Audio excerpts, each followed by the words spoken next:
We need to talk about one of the best movies of the year, and it's only April.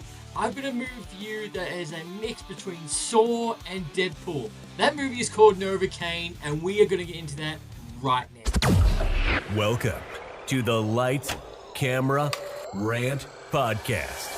Hi everyone, and welcome back to another episode of Lights, Camera, Rant. As always, I'm your wonderful host, Mr. Rant, and I would like to say a big shout out to Paramount Pictures for inviting me to the premiere of Novocaine, starring Jack Quaid, which this premiere was fantastic. There was cocktails, there was fried chicken. It was fantastic. If you haven't already, go check out our socials and go check out the photos. But this movie was utterly fantastic. And I'm going to get into that. So Novocaine, with a budget of only $18 million, currently has already made $28 million at the box office. It's currently showing in theaters around the world, and it's only just come out into Australia this past week.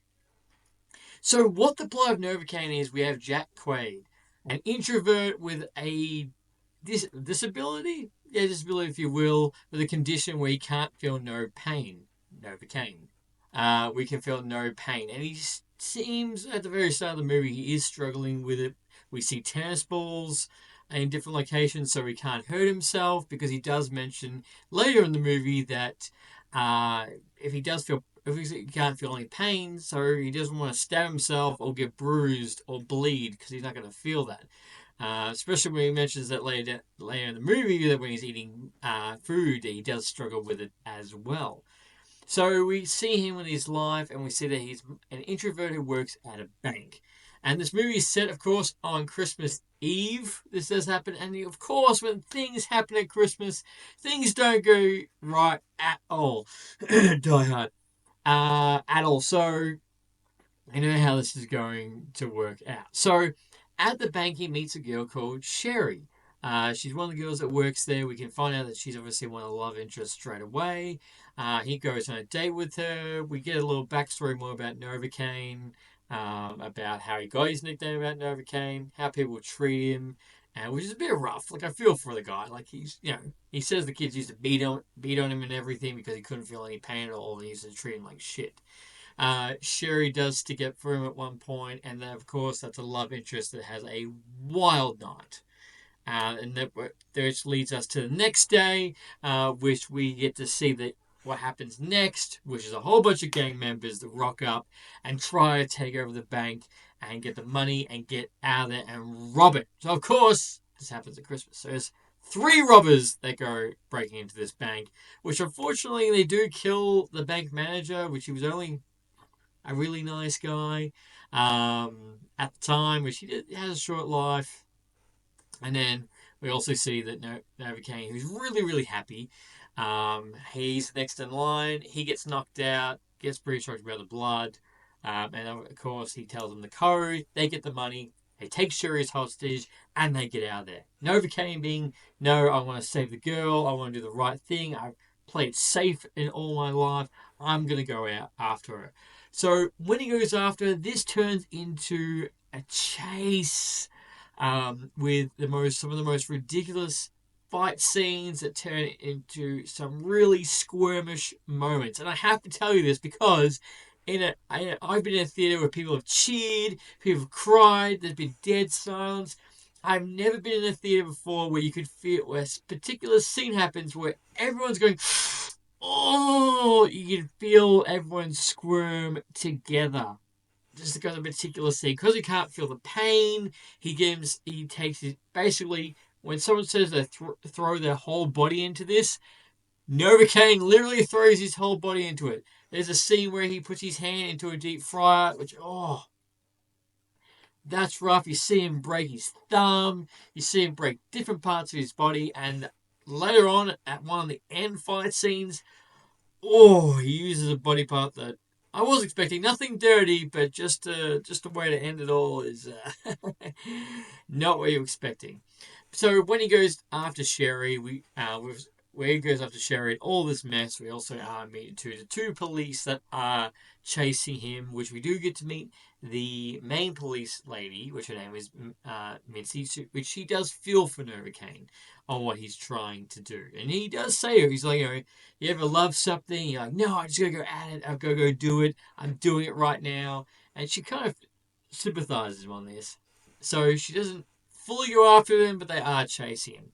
And as Novocaine's also going after him, we also don't see at first his best friend called Roscoe, which later on we do see him later on when he does help him, when he's a little bit stuck and about to get his eyeballs taken out, which turns into a fight scene in itself, which ends in a horrific way on one of the robbers' place, which, I wasn't expecting that at all. But but that's still fantastic to see. So this movie is very much like, what's the most ridiculous way someone could die? What do you do with the guy that can feel no pain? And what happens when a robbery goes completely wrong, and you find out that Sherry, spoilers, if you haven't already seen it, go see it and come back to this review, that Sherry was actually in an inside job the whole time. But she kind of has second thoughts because Simon, her brother, is a little bit cooked in the brain and wants to get out of there. She's having second thoughts because she really likes Novocaine. She felt like she had a connection with him and feels about this whole thing. So it's a big surprise when they meet at the end. The fact it's this mild-mannered introvert banker gamer who's taken out robber 1, robber 2, and is after robber 3. And it turns into a mess. But all along, the film doesn't feel short, doesn't feel long. Even when you think it's going to end, there's a little bit more to it, and it's just a wild ride. I know that's something that's probably a little bit of a cliche that's been said multiple times in different reviews, but this literally is a wild ride. This is funny, it's bloody, it's action, it's a solid action flick with some good laughs.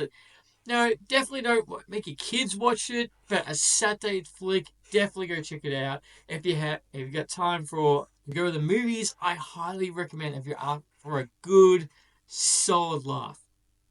Again, this film is not going to make box office records, but at this very moment, this is at the top of my list as one of the best movies of the year so far. And right behind that is another Jack Quaid movie called Companion, which he did fantastic in that movie as well. But every time I do see him, all I think is Huey of the Boys.